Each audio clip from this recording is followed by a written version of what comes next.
Chapter break. Short literary escapes. Classic audio pills for your commute, bedtime unwind, or a break anytime. This chapter break is The Magic Mountain, by Thomas Mann, 1924. Chapter 1. A brief introduction. Thomas Mann's The Magic Mountain is one of the great novels of the 20th century, a work that turns a mountain sanatorium into a symbol of Europe itself on the eve of the First World War. In these opening pages, we follow Hans Castorp, a young engineering student from Hamburg, as he journeys to the Swiss Alps to visit his cousin Joachim. What begins as a simple 3-week holiday quickly takes on another dimension, as Hans enters a rarefied world where time seems to move differently, where illness and philosophy intertwine, and where the mountain air itself seems to draw him away from ordinary life. This first encounter with the Berghof Sanatorium introduces us to the novel's atmosphere of stillness, mystery, and slow transformation. Hans may believe he has come only for a brief stay, but the mountains have other plans for him. Now let's open the page together. Your chapter break begins now. Chapter 1, Arrival. An ordinary young man was on his way from his hometown of Hamburg to Davos Platz in the canton of Graubünden. It was the height of summer, and he planned to stay for 3 weeks. It is a long trip, however, from Hamburg to those elevations, too long, really, for so short a visit. The journey leads through many a landscape, uphill and down, descends from the high plain of southern Germany to the shores of Schwabia's Sea, and proceeds by boat across its skipping waves, passing over abysses once thought unfathomable. From there the path, which until now has followed grand, direct routes, turns choppy.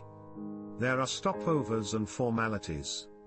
At Rorschach, a town in Swiss territory, you reboard a train that takes you only as far as Landquart, a small station in the Alps, where you must change trains again.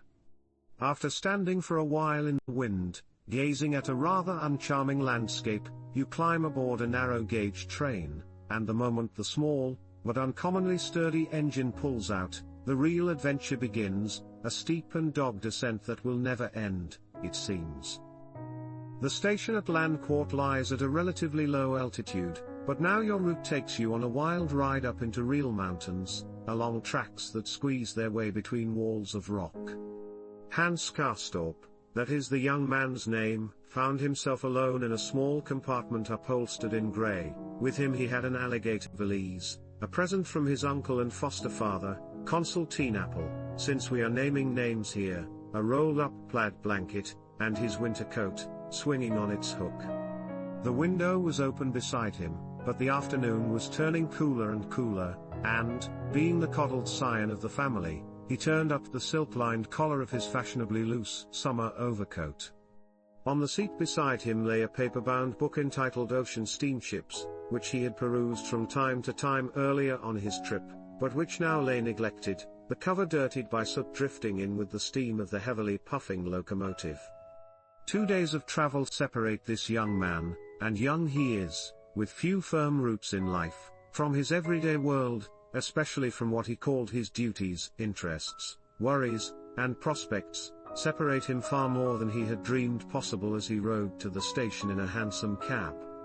Space, as it rolls and tumbles away between him and his native soil, proves to have powers normally ascribed only to time. From hour to hour, space brings about changes very like those time produces, yet surpassing them in certain ways.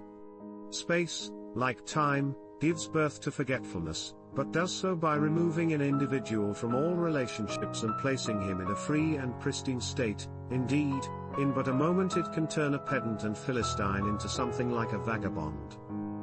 Time, they say, is water from the river Lethe, but alien air is a similar drink, and if its effects are less profound, it works all the more quickly. And Hans Castorp experienced much the same thing. He had not planned to take this trip particularly seriously, to become deeply involved in it. His intention had been, rather, to put it behind him quickly, simply because that was how things had to be, to return quite the same person he had been at departure, and to pick up his life again where he had been forced to leave it lying for the moment. Only yesterday he had been totally caught up in his normal train of thought, preoccupied with what had just occurred, his exams, and with what was about to occur, his joining the firm of Tunder and Vilms, dockyards, machine works, and boilers, and looking well beyond these next 3 weeks with as much impatience as his nature allowed. But now it seemed to him that present circumstances demanded his full attention and that it was inappropriate to shrug them off. Being lifted like this into regions whose air he had never breathed before and whose sparse and meager conditions were, as he well knew, both unfamiliar and peculiar, it all began to excite him, to fill him with a certain anxiety. Home and a settled life not only lay far behind, but also, and more importantly, they lay fathoms below him, and he was still climbing. Hovering between home and the unknown ahead, he asked himself how he would do up there. Was it unwise and unhealthy, perhaps, for him, born only a few feet above sea level and accustomed to breathing that air, to be suddenly transported to such extreme regions without spending at least a few days someplace in between? He wished he had already reached his goal, because once you were up there, he thought, you lived just as people did everywhere, instead of having the climb constantly remind you of how unsuitable these precincts were. He looked out. The train was winding through a narrow pass. You could see the forward cars and the laboring engine, emitting great straggling tatters of brown, green, and black smoke.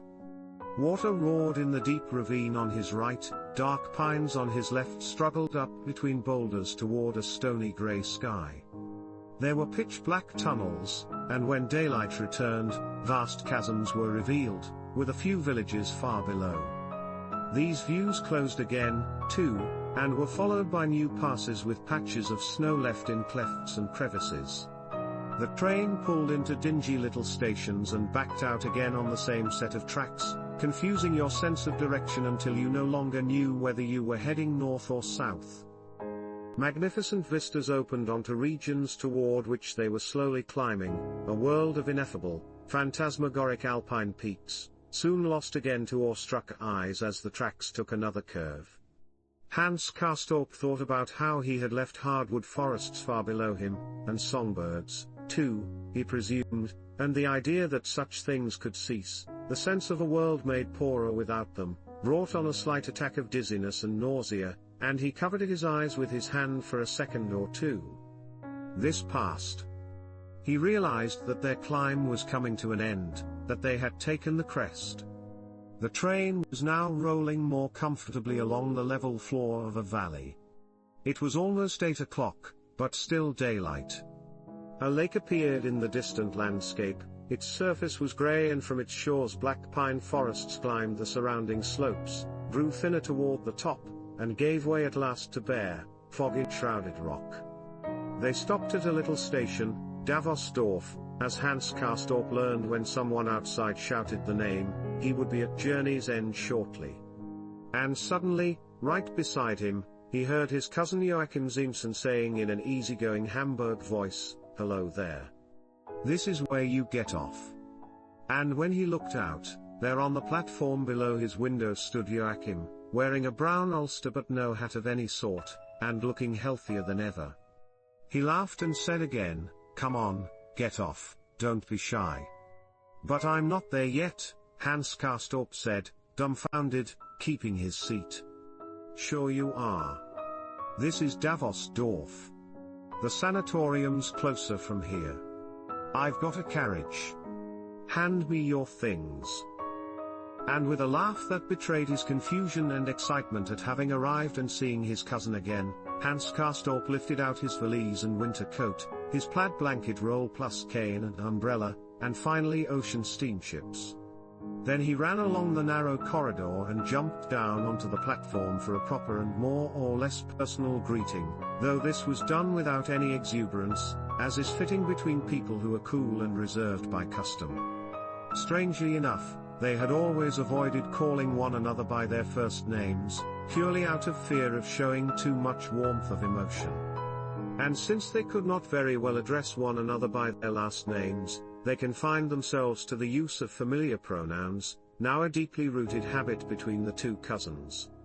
They quickly shook hands with some embarrassment, young Simpson, never losing his military bearing, watched all the while by a man in livery with a braided cap, who then approached and asked Hans Castorp for his baggage ticket. This was the concierge of the international sanatorium Berghof, and he proved quite willing to fetch the guest's large trunk from the station at Davosplatz while the gentlemen themselves drove on ahead to dinner. The man had an obvious limp, and so the first thing that Hans Castorp asked Joachim Simpson was, "Is he a war veteran? Is that why he limps so badly?" "Right. A war veteran," Joachim replied, somewhat sarcastically. "He's got it in the knee, or had it, that is, now that he's had his kneecap removed." Hans Castorp mulled this over as rapidly as possible. "Oh, I see," he said, lifting his head and hastily looking back as they walked on. "But you're not going to try to tell me that you still have anything like that, are you? You look as if you've already received your commission and were just home from maneuvers." And he gave his cousin a sidelong glance. Joachim was taller than he, with broader shoulders, the picture of youthful vigor, a man made for a uniform. He was very dark-haired, a type not all that uncommon in his blonde hometown, and his naturally dark complexion was now tanned almost bronze. With his large black eyes and dark little moustache above full, finely chiseled lips, he would have been downright handsome, if his ears had not stood out so badly. For most of his life, they had been his one great sorrow, his only care. Now he had other worries. "You will be coming back down with me, won't you?" Hans Castorp went on. "I really see nothing standing in your way." "Back down with you?" his cousin asked, turning to him with large eyes that had always had a gentle look, but that in the last 5 months had taken on a weary, indeed sad expression. "When do you mean?" "Why, in 3 weeks." "Oh, I see, you're already thinking about heading back home," Joachim replied. "Well, wait and see, you've only just arrived. 3 weeks are almost nothing for us up here, of course, but for you, just here on a visit and planning to stay a grand total of 3 weeks, for you that's a long time. Acclimatize yourself first, and you'll learn that's not all that easy. Besides, the climate's not the only unusual thing about us. You'll see quite a few new sights here, just watch. And as for what you said about me, well, I'm not in such fine feather as all that, my friend. Home in 3 weeks, that's a notion from down below. I'm nicely tanned, of course, but that's mostly from the snow and doesn't mean much, as Behrens is always saying, and at my last regular checkup he said that it's fairly certain it will be another 6 months yet." 6 months? Are you crazy? Hans Castorp cried. They were taking their seats on the hard cushions of a yellow cabriolet that had stood waiting for them on the gravel apron in front of the station, itself not much more than a shed, and as the pair of bays began to pull, Hans Castorp spun around now in vexation. 6 months. You've already been here for almost that long. We don't have that much time in life.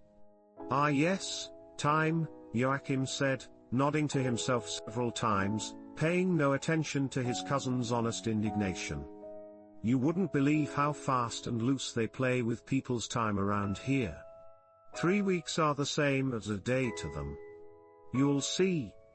You have all that to learn, he said, and then he added, a man changes a lot of his ideas here. Hans Castorp gazed steadily at his profile. But you really have made a splendid recovery, he said, shaking his head. Do you think so? Joachim replied. It's true, isn't it? I think so, too, he said, sitting up taller against the cushioned back, but immediately slumping again a little to one side. I am feeling better, he explained, but I'm not yet entirely well, either. The upper left lobe, where the rattling used to be, there's only a little roughness there now, it's not so bad, but the lower lobe is still very rough, and there are also sounds in the second intercostal. How learned you've become, Hans Castorp said. Yes, a fine sort of learning, God knows. I would gladly have unlearned it all on active duty, Joachim retorted. But I still have sputum, he said with a nonchalant, but somehow vehement shrug that did not suit him at all, and now he pulled something halfway out of the nearer side pocket of his ulster, showed it to his cousin, and put it away again at once, a curved, flattened bottle of bluish glass with a metal cap. Most of us up here have one, he said. We even have a name for it, a kind of nickname, a joke really. Having a look at the scenery, are you? And indeed that was what Hans Castorp was doing, and he exclaimed, magnificent. You think so, do you? Joachim asked. They had first taken a street that was faced by an irregular pattern of buildings and ran along the railroad tracks, following the valley's axis, but then turned left and crossed the narrow tracks and a brook, and they were now trotting up a gently rising road in the direction of wooded slopes and a low, outcropping meadow where an elongated building stood, its facade turned to the southwest, topped by a copper cupola, and arrayed with so many balconies that, from a distance as the first lights of evening were being lit, it looked as pockmarked and porous as a sponge. Dusk was falling fast. A pale red sunset that had enlivened the generally overcast sky faded now, leaving nature under the transient sway of the lackluster, lifeless, and mournful light that immediately precedes nightfall. Lights were coming up in the long, meandering, populous valley, dotting its floor and the slopes on both sides, particularly on the swelling rise to the right, where buildings ascended a series of terraces. Paths led up the meadowed hills on their left, but were soon lost to sight in the dull black of pine forests. Behind them, the mountains in the more distant background, where the valley tapered to an end, were a sober slate blue. Now that the wind had picked up, the evening had turned noticeably cooler. No, to be quite frank, I don't find it that overwhelming, Hans Castorp said. Where are the glaciers and snow-capped, towering peaks? Seems to me, the ones here aren't all that high. Oh, they're high all right, Joachim replied. You can see the tree line almost everywhere, it's really quite clearly defined, the pines come to an end, then everything else, the end, then rocks, as you can see. And over there, to the right of the Schwarzhorn, on that jagged peak there, is a glacier for you, can you still see the blue? It's not that big, but it's a textbook glacier, the Skeletor Glacier. And there's P. Michel and Teinsenhorn in that gap, you can't see them from here, but they're always snow-covered, year-round. Eternal snow, Hans Castorp said. Right, eternal, if you like. And they're all very high. But we're dreadfully high up ourselves, keep that in mind. 5,300 feet above sea level. So you don't notice the difference in height that much. Yes, it was quite a climb. Certainly had me scared, let me tell you. 5,300 feet. Why, that's over a mile high. I've never been this far up in my whole life. And in his curiosity, Hans Castorp took a deep breath, testing the alien air. It was fresh, that was all. It lacked odor, content, moisture, it went easily into the lungs and said nothing to the soul. Excellent. He remarked politely. Yes, the air is famous. But the landscape is not showing itself to its best advantage this evening. It can look better, especially in the snow.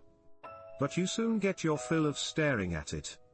Believe me, all of us up here have definitely had our fill of it, Joachim said, and his mouth wrenched in an expression of disgust that seemed both exaggerated and out of control, and once again it did not suit him. You're talking so strangely, Hans Castorp said. Strangely, am I? Joachim asked, turning to his cousin and looking worried somehow. No, beg your pardon, it just seemed that way to me for a moment or so, Hans Castorp hastened to say. But what he really meant was that the phrase "us up here," which Joachim had used 3 or 4 times already, somehow made him feel anxious and queer. Our sanatorium lies at a higher altitude than the village, as you can see, Joachim continued. 150 feet. The brochure says 300, but it's only half that. The highest of the sanatoriums is Castorp, across the way. You can't see it now. They have to transport the bodies down by bobsled in the winter, because the roads are impassable. The bodies. Oh, I see. You don't say? Hans Castorp cried. And suddenly he burst into laughter, a violent, overpowering laugh that shook his chest and twisted his face, stiffened by the cool wind, into a slightly painful grimace. On bobsleds. And you can sit there and tell me that so calm and cool. You've become quite the cynic in the last 5 months. That's not cynical at all, Joachim replied with a shrug. Why do you say that? It doesn't matter to the bodies. All the same, it may well be that we do get cynical up here. Verens is an old cynic himself, a regular brick, by the way, an old fraternity man and a brilliant surgeon. You'll like him, seems to me. And then there's Krakowski, his assistant, a very savvy character. They make special note of his services in the brochure. He dissects the patient's psyches. He what? Dissects their psyches. That's disgusting. Hans Castorp cried, and now hilarity got the better of him. He could no longer control it. Psychic dissection had finished the job, and he bent over and laughed so hard that the tears ran out from under the hand with which he had covered his eyes. Joachim laughed heartily, too. It seemed to do him good. And so the two young men were in fine good humor as they climbed down from their carriage, which had borne them at a slow trot up the steep loop of the driveway to the portal of the International Sanatorium Berghof.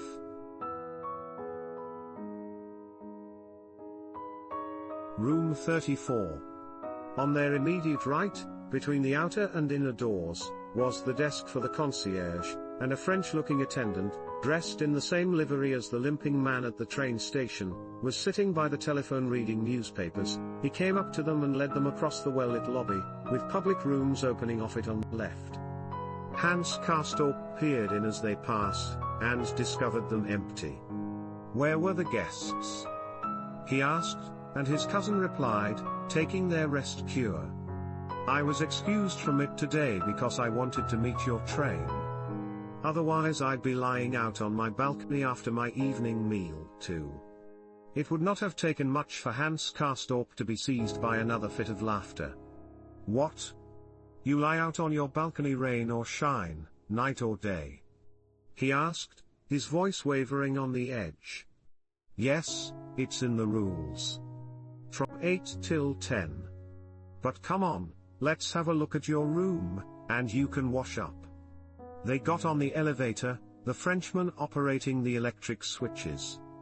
As they glided upward, Hans Castorp dried his eyes.